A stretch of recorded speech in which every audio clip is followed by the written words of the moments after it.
साथियों,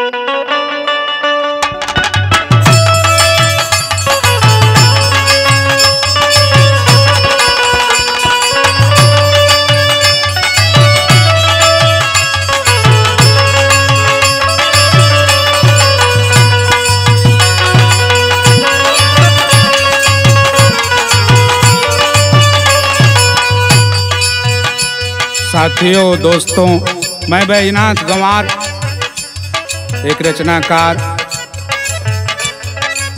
हमारा भारत मौसम पे आधारित हम सबका जीवन है।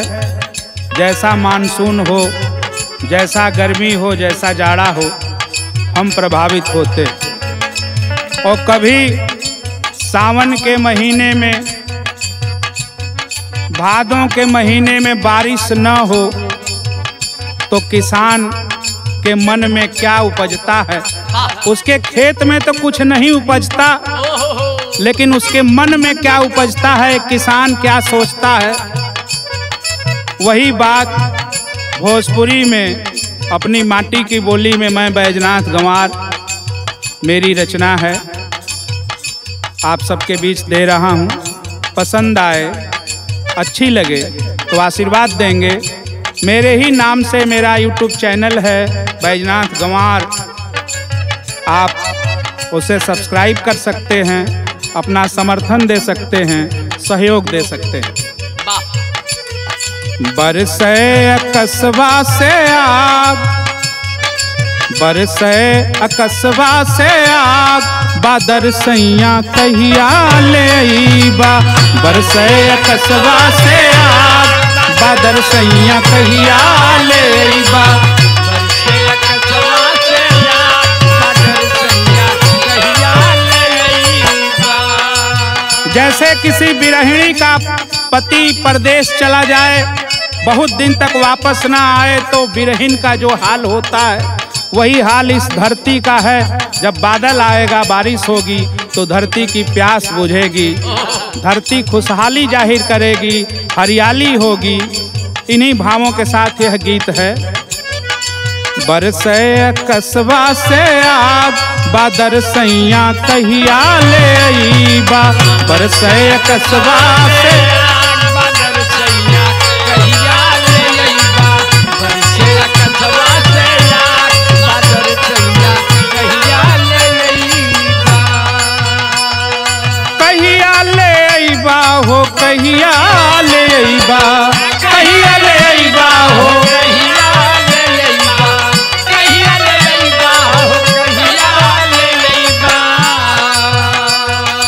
होटल धरतिया के भाग, होटल धरतिया के भाग, बादर सैया कहिया ले अइबा। होटल धरतिया के भाग, बादर सैया कहिया ले अइबा। होटल धरतिया के भाग, बादर सैया कहिया ले अइबा। क्या क्या हाल है, क्या हाल है इस धरती पृथ्वी रूपी बिरहिन का, क्या हाल है। ताल तलैया गड़हिया झुराई, ताल तलैया गड़हिया झुराई, ताल तलैया गड़हिया झुराई। गर्मी के मारे बामनया कुलाई, गर्मी के मारे बामनया कुलाई, गर्मी के मारे बामनया कुलाई। सूखल जिंदगिया के बाग, खेती नहीं होगी तो जीवन कठिन है, पानी नहीं होगा तो भी जीवन कठिन है। सूखल जिंदगिया के बाग, बादर सैया कहिया ले अइबा। सूखल जिंदगिया के बाग, बादर सैया कहिया ले अइबा। सूखल जिंदगिया के बाग, बादर सैया कहिया ले अइबा। जरत जंगलवा हिरनवा हिरासल, जरत जंगलवा हिरनवा हिरासल, जरत जंगलवा हिरनवा हिरासल।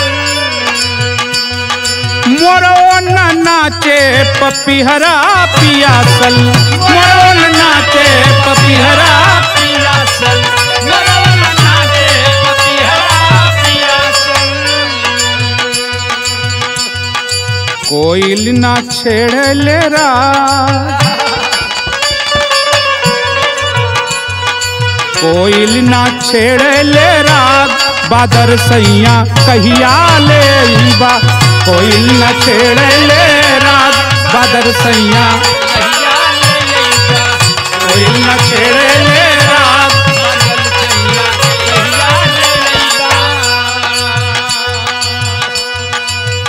झंखेला खेतवा में बैठल किसनवा, झंखेला खेतवा में बैठल किसनवा, झंखेल खेतवा में बैठल किसनवा।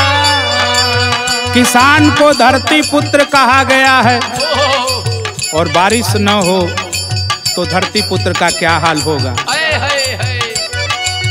झंखेल खेतवा में बैठल किसनवा, झंखेल खेतवा में बैठल किसनवा, झंखेल खेतवा में बैठल किसनवा। पानी बिना कैसे उपजैबे धनवा, पानी बिना कैसे उपजैबे धनवा, पानी बिना कैसे उपजैबे धनवा। तोहरो तोहरो ह बहुत आकाश, तोहरो ह बहुत आकाश, बादर सैया कहिया ले बा। तोहरो ह बहुत आकाश, बादर सैया कहिया ले बा। बहुत अच्छा बादल सैया कहिया ले बा। और गर्मी, अगर बारिश के महीना में, बारिश के मौसम में बारिश न हो, उमस हो, तो असली गर्मी उमस वाली यही समय मालूम होले। पुरवा उमस के बहावे पसीना, पुरवा उमस के बहावे पसीना, पुरवा उमस के बहावे पसीना। कहल गंवार बड़ा मुश्किल है जीना, कहल गंवार बड़ा मुश्किल है जीना। कहल गंवार बड़ा मुश्किल है जीना। रतिया बीते जागी जाग, रतिया बीते जागी जाग, बादर सैया कहिया ले बा। रतिया बीते जागी जाग, बादर सैया कहिया ले बा। बरसे कसबा से आग, बादर सैया कहिया ले बा। बरसे कसबा से आग, बादर सैया कहिया ले बा। बरसे कसबा से बादल सैया कहिया ले बा। धन्यवाद।